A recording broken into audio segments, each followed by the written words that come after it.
Hello and welcome to hopefully a well-made, high-quality Let's Play of Mother Cognitive Dissonance, an Earthbound fan game. I'm your host, Ardryn, and with me is... Line. Good guy. Hello. That's me. Good start. Guy 3. Good start. Sorry, I'm susceptible to stage fright. Same. Which is why I stream. This is a fan game. A Mother fan game. A very good one, from what I've seen. Allegedly. You know, some people might claim that. Myself included. This was first made around 2008. Released on the Starman.net forums. And it was alright. It's a very old version of RPG Maker, I This is made on RPG Maker 2003. I see. I know some of you might be thinking, oh no, RPG Maker. But wait, before you go, there's something you should realize. A certain rather well-received game that I hear people enjoy, you might have heard of it, called Off. Yes, that Off. It's also made in this version of RPG Maker. So now if we let that sink in for a second. I don't know about you, but my mind is blown. Think. RPG Maker it has a bit of a reputation, but that's only because it's easy to use. You can make good shit in this. RPG Maker is, the avalanche of games on Steam sold for about $2 each. That all have things like horror and choices in the tags. Player choice. Yes. So around 2014, the 2.0 of Cognitive Dissonance was released. It had, among other things, improved graphics, a new soundtrack, an additional ending, of which there are several, and new enemies, new areas, new bosses, so on and so on. Effectively, an entire new chapter was added, which this game is divided into several chapters, not unlike a certain other Mother game, mainline, called Mother 3. Also employs the chapter system. I don't believe I'm familiar with that one. It wasn't released in the United States, after all. That's true. It may have had, however, well-received recognition by the fans. Perhaps, a translation done unofficially. Not to mention the memes. Localized Mother 3. Make it happen, Reggie. Bowser. Do you think Doug Bowser will localize Mother 3? No. No. The answer is no. Mother 3 will never be localized. But that's and okay. If you've played Mother 3, you know exactly why. But we're not here to talk about Mother 3. But we will be forced to talk about his Mother 1 and 2, Earthbound. This game is set between Mother 1, or Earthbound Beginnings, and Mother 2, Earthbound. Effectively, it's a Mother 1.5. That is a pretty good way of looking at this game. It will be impossible to avoid spoilers for either game. We will therefore be talking openly about both games, and while keeping Mother 3 spoilers to a minimum. That being said, this game does contain a few references and nods to all three games. It does. I may coyly point out one or two, but I will do my best to not reveal the context of those references. keeping, audience awareness rather than spoilers is encouraged. Alright, I think that's enough of a preamble, listening to this rather soothing, melodic piano music. Let's start the game. Article 1. This may be rather familiar to anyone who plays Earthbound. Does the whole... Any mother game in general. We're gonna name our characters. You may notice this is not appear to be a human. You don't say. Yeah, last many I humans with 3 eyes. Or... And however many legs that is. Yeah, got a few extra legs. 2 arms, though. Or arm approximations. Arm adjacents. We are just going to stick with the default names. I don't have any other ideas. Even does the OK Ska from Earthbound. Okay, Disco. Next we got a name Big Nose. Wait. No, that's impossible. A Mr. Saturn is a Mr. Saturn. Unless he's a Colonel, in which case, he's a Colonel Saturn. This doesn't look like a bug at all. It appears to be some manner of small UFO.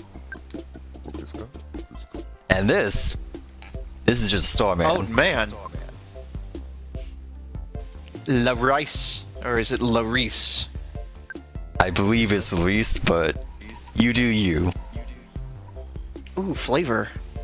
Yep, we got plain, But what else do we have? we got mint, we got grape, we got strawberry, we got mint again, we got blueberry, and of course, can't forget the orange.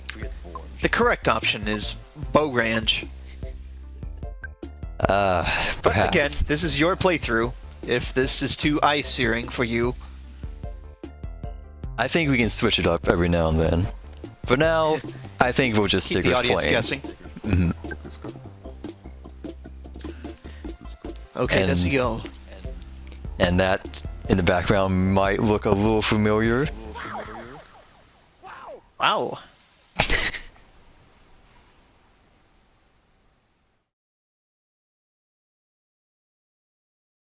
Just have standard how to control RPG Maker games. So, full disclaimer, this, and I suppose RPG Maker 2003 in general, was made during a very particular time of gamepad creation. You may recall from those of you who are aware and played games back then, they had Oh yeah. an analog button, which let you switch between having the analog stick and the D-pad as the primary input. Most gamepads these days don't have that. So if you try to use a modern-ish, say, a DualShock to control this, you will find you cannot use anything except the analog stick to control your movement. This game is tile-based, and that is rather It's not a good fit nightmarish. at all. Yep. Yeah. So you're using the keyboard, I am not. or are you gonna stick with your gamepad, your fancy? I am Future. using a gamepad. I tried to use a DualShock to control this at first, but then I realized that was a bad idea. But then I realized, hey, people make weird novelty shit all the time. I am using a USB Super Nintendo gamepad to control this. Speaking of control, Hey, who is this handsome fella? this seems to be a rather... Yeah, this is just Gaiu. Let's not even joke about this. No, he's got some Wow, abilities. we're powerful. Yeah, he's level 85, a UCD. For those of you who have Take a look at not aware, yeah. that stands for Universal Cosmic Destroyer. Yeah. Strength of 1. What a wimp. Gaiu has noodle arms. Literally, I'd say. All the artwork I can find of Gaigu is he doesn't seem to have hands or feet. They just kind of extend out. Yes, and, well, we might see it. Perhaps we'll see some sort of reference point to what he looked like in Mother 1. Speaking of Mother 1, Okay. this is from that opening text wall. This takes place in 1980X, which, well, Mother 1 also took place in 1980X. We could walk out of the room, or Gaigu could watch our whole movie. Also, instead of saying Gaigu, which I know there's some, I guess debate would be a word for it about how exactly to pronounce his name. We're just gonna call him Geeg. This is Geeg. Geeg is much easier to say. Got those hard consonants. Thank you for your consideration. Oh, And this is the end of Mother 1.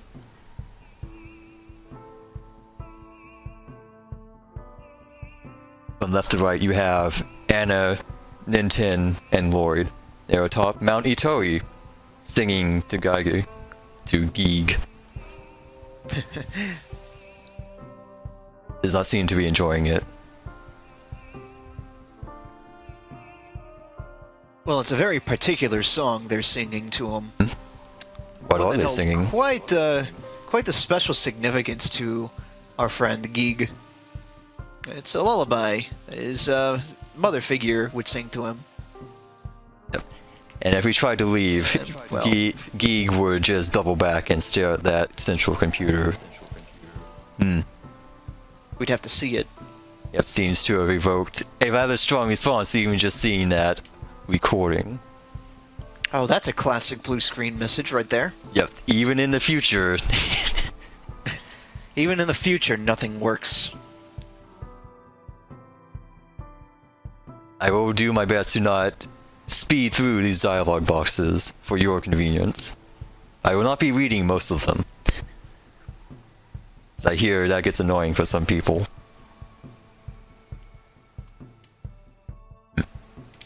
It's best to avoid extremes.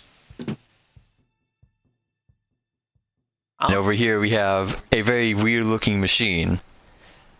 So this isn't just a playthrough of Mother Cognitive Dissonance, which I will henceforth refer to as Cogdis. Again, for my own sanity and throat saving. Convenience. Convenience.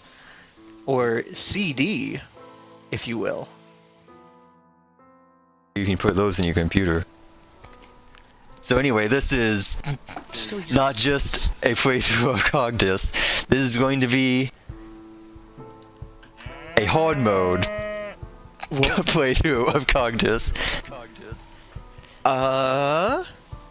So when you beat the game, it gives you a code.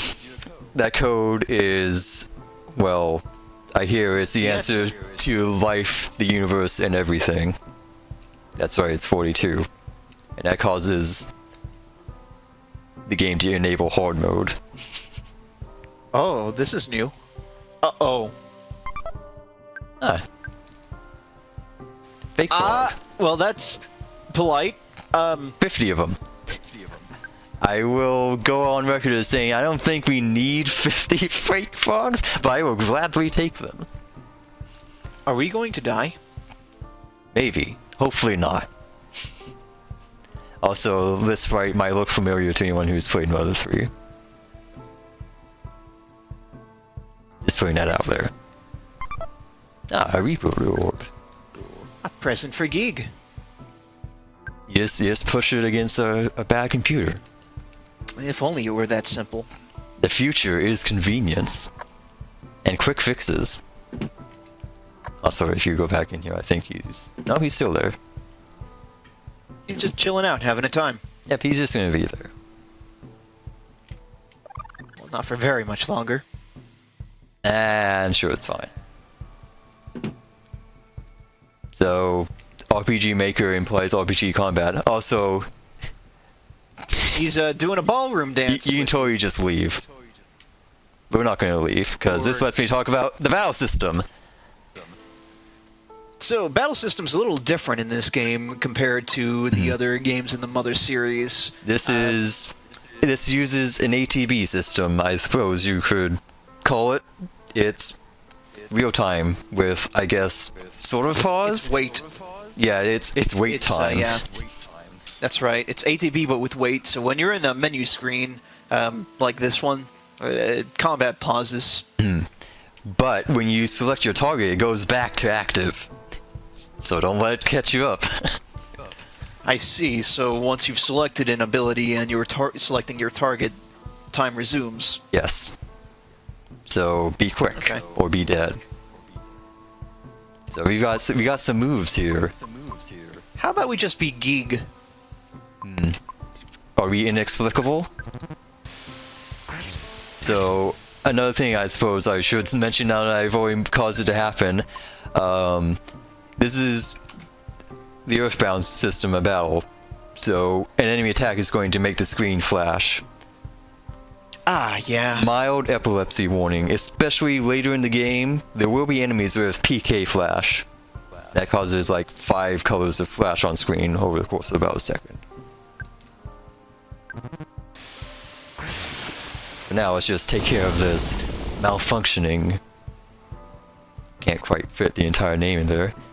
And as we run out of PP, or size, I'm going to call it from now on because I am not quite that juvenile. Another rather familiar sound. Just going down. I get the feeling robots may be resistant to insanity, so instead let's... already malfunctioning, so it's already insane by robot standards.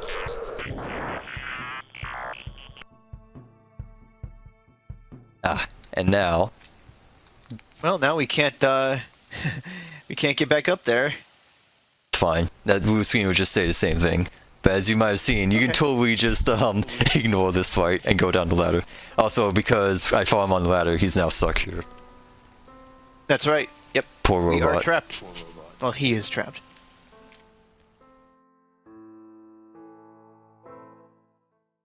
And that's the prologue.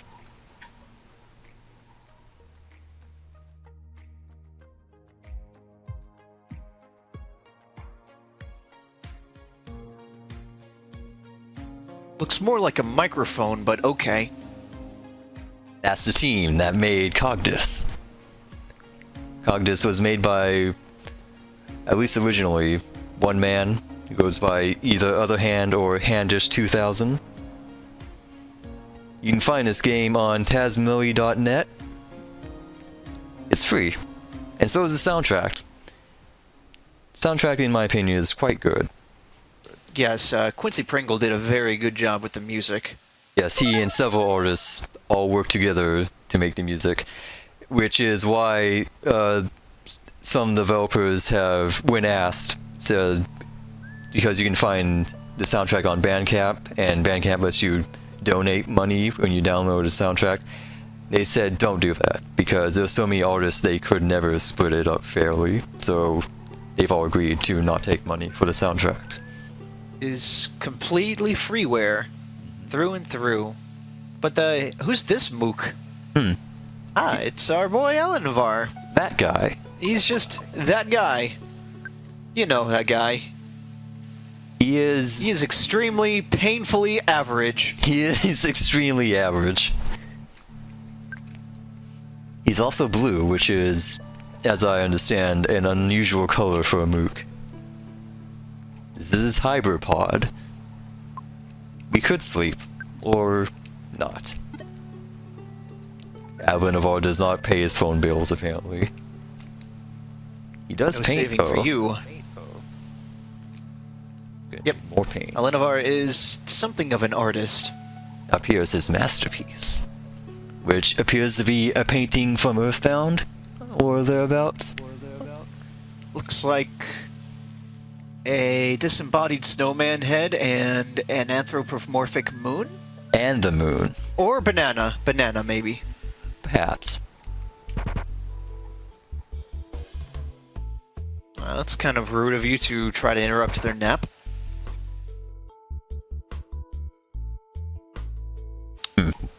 Well, I think we're trying to find some paint.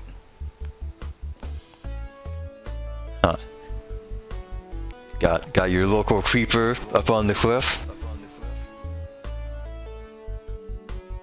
I will say the game has a somewhat slow start, but give it a couple chapters. Oh, it picks up. Yeah, I think it Definitely picks up. Not for a mook. Not for a mook. You can't tie. What are you gonna tie that to? I don't know. The eye stalks? Tie them together? Nope. Who's that guy? He noticed we noticed him, so now he's leaving.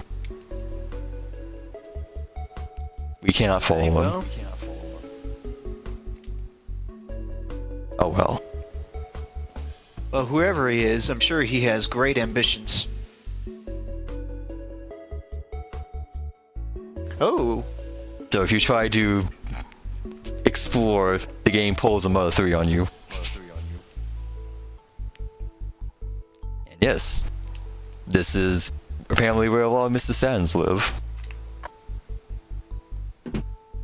This one's Notice open. the bow on the roof of the house, indicating that Mr. Saturn lives here. Yes, and this table, perhaps also familiar to people who played Mother 3. Very, very Mr. Saturn table. So I am going to linger on Mr. Saturn dialogues a little longer, just so people can parse it a little.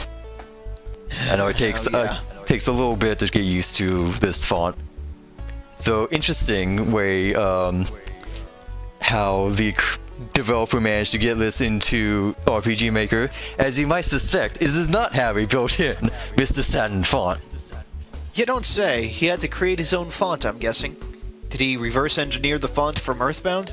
I don't know the exact method, but I believe these are like calling up images each time, because if you look at it inside RPG Maker, you will see a $sign before each letter. Aha, scripting. Yeah, so imagine putting a $sign before each of these letters, and that's how you make the script. It's a lot of work. Family is supposed to go get that shiny from our cave. Well, you could type all of the dialogue in a Word document or a notepad and then just go through $, arrow key, $, arrow key. Or maybe make some kind of batch file. Potentially, yeah, write up a batch file that just parses it and adds $sign before each letter. We forgot something from our house, didn't we? Yep, I noticed something very interesting next to... That sounded bad. Is that bad? Oh, I think that's bad. Our masterpiece! Oh no! Watch out! It's... The murderous masterpiece! Avant-garde! So, you might be noticing something different about this enemy's name that it showed up for us a brief second. It had an asterisk next to it. Oh. So normally, in normal mode, this is, I believe, abstract art. But in this, it's the masterpiece. Yep, there it is. So... I see. Hard mode has different enemies. And the way it handles that is all the encounters are set, but it has the hard mode enemies already there, but dead.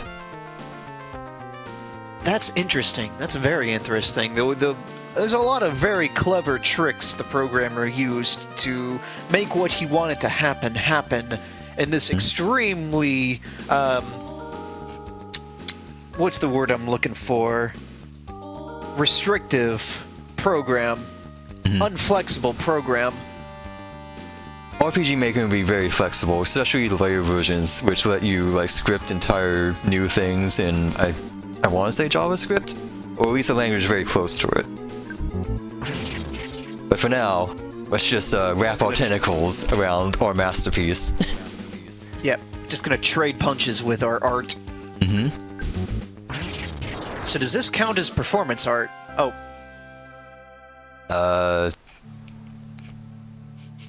I don't know, is there an art style that involves strangling your art after it's been made? I'm sure some bozos would pay hundreds of dollars to see that.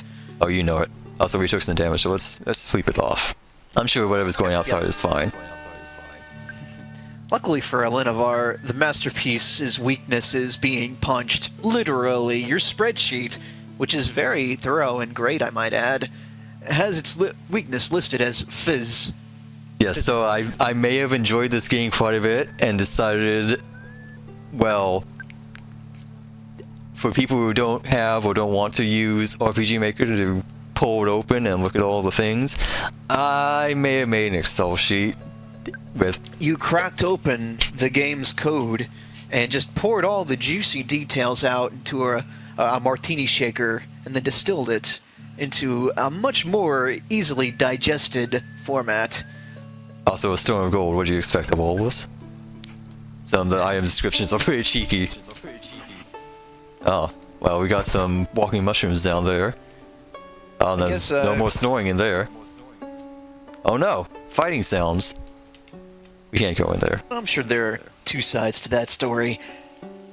I guess the other thing I'm noticing here, very convenient, no inventory limit. Yes, that is probably my favorite thing about this. It didn't try to go the Earthbound route.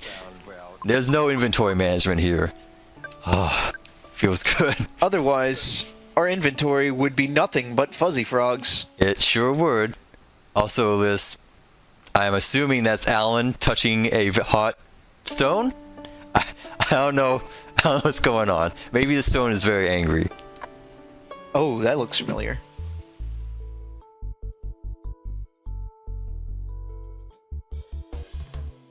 What about Crash Boom Bang?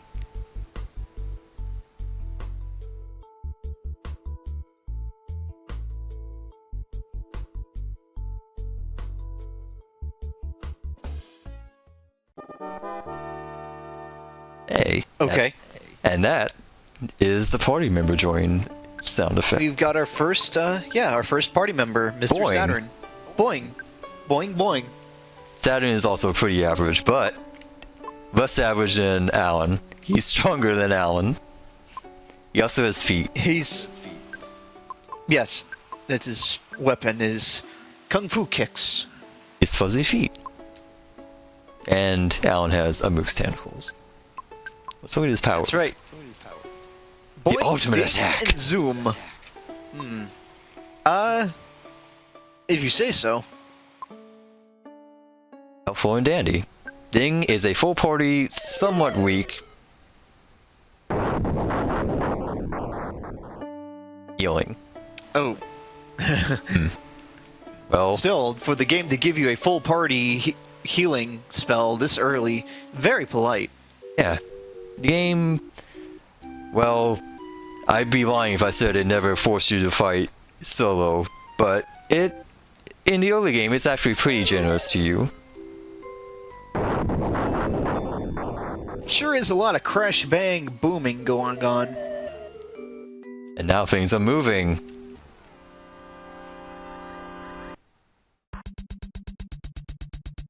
Oh jeez.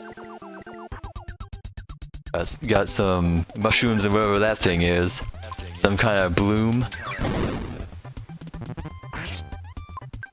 So I gave Good Guy a copy of my Excel sheet, which is probably what you're going to be hearing clacking away on from time to time. My job in this playthrough is going to be the Trivia Master and Spreadsheet Navigationalizer. A job I intend to take very seriously. I appreciate it. Ninja Bloom, huh?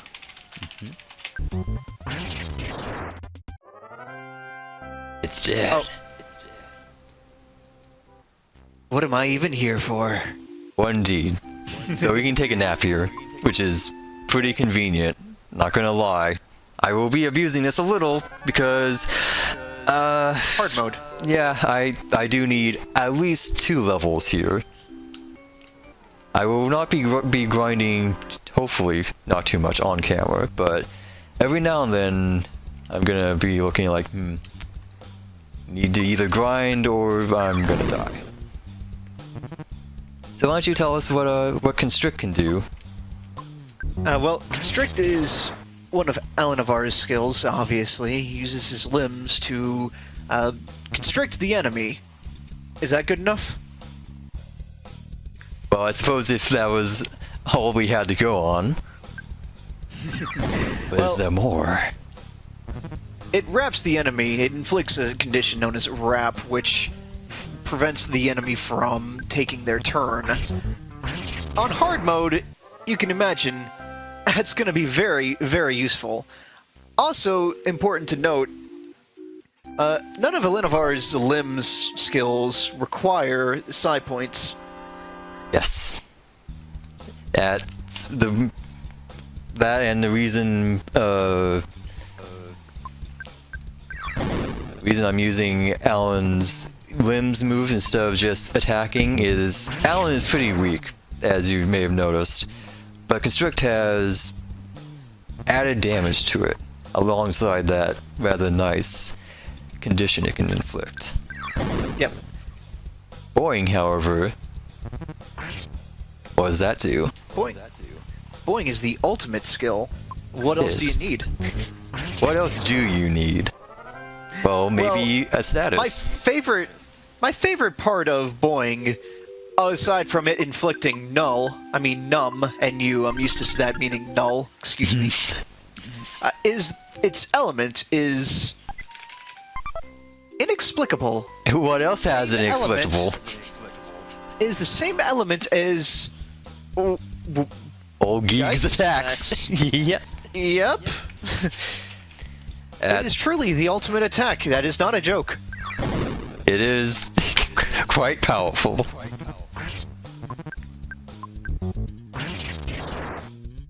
But going back to constrict, wrap. Wrapped is essentially numbness, but with a slightly lower chance to proc. At the same time, though, it also just prevents the enemy from taking their turn if it procs. Yes, it's more or less a slightly weaker version of numb. Now, confirm this with me. Numbness works a little differently in this game compared to other Mother games. Yes. In other Mother games, when you're numb, you can still use psi attacks, but in this, you can't take turns at all. Yes, that's no a limitation of 2K3. Okay. Paralyze, it all works off of, I guess, standard mechanics in 2K3, and there's not that much custom coding. So basically numbness is paralyzed from Final Fantasy. That character's ATB bar just stops moving. So it's my assumption that Wrapped also prevents the use of psi with that limitation in mind. There is a way to prevent characters from using certain abilities. It plays into what's called the attack and intelligence influence system in 2K3. And I believe I put a handy explanation of what those are in the abilities sheet. Why don't you regale us with that? Certainly.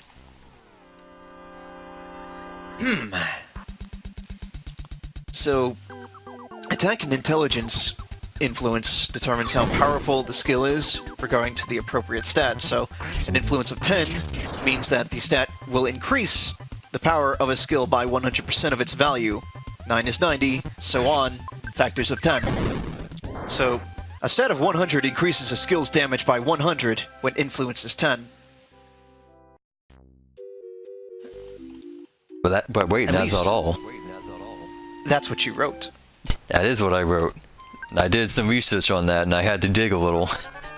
Because this is an older version of RPG Maker. Let's see. Variants. affects the final damage output of the skill. If the variance is at 10, then the skill will vary between plus and minus 50%. A variance of 9 is 45%, and so on. It decreases by 5% as you go down. For stat increasing psi, power is how much the skill affects the stat. Psi and power increases stats by 35 before variance and influence, for example. And that's also what I wrote. Good job. I can read. Did you know that? I do now. I was always uncertain before, but I'm glad you finally confirmed my suspicions.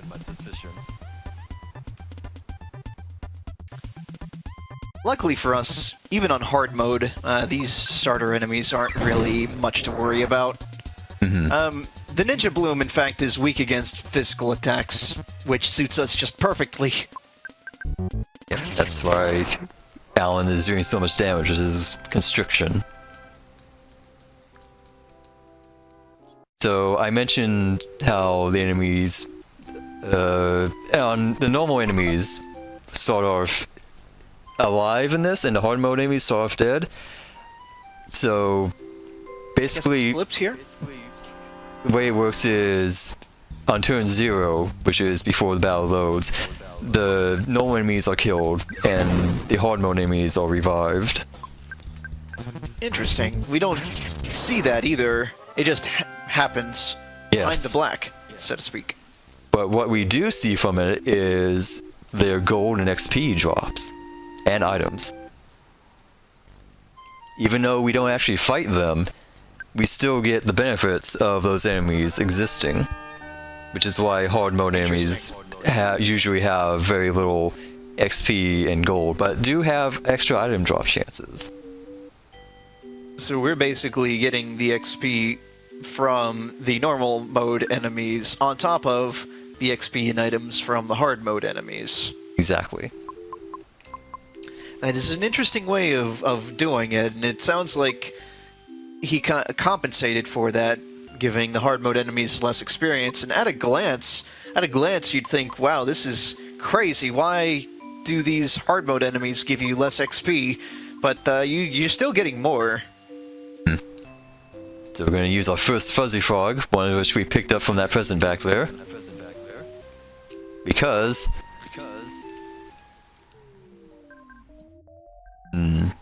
that's a familiar tune. A very weird sound. Oh, what the?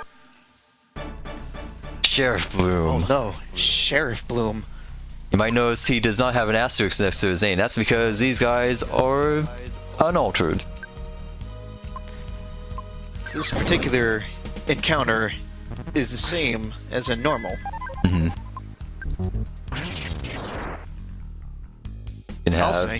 You're gonna have Mr. Sadden smack him with his feet while Alan takes out the ads, I guess you would call them. Because they're weak ads physicals. implies he's gonna summon more then, right? Maybe something will happen. But we're taking him out, so it should be smooth sailing as long as we keep our HP up. Or he can just heal. Uh-oh. Huh. An alien? Oh. Oh no. I can't believe he summoned Geeg. That's an What kind of ad. goal does this sheriff have? I take it back.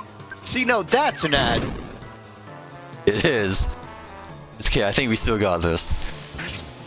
Oh, Geeg's attacking the sheriff. Yeah, we definitely got this. Ha, he lost control of his ad. He's on our side. I knew that Geeg was on the up and up. And the coward sheriff keeps healing himself. I don't think it's gonna matter. Inevitable. I'm amazed that he's survived. Yep. Oh, never mind, he's dead. Well, thanks, Geeg. I guess that's... Oh.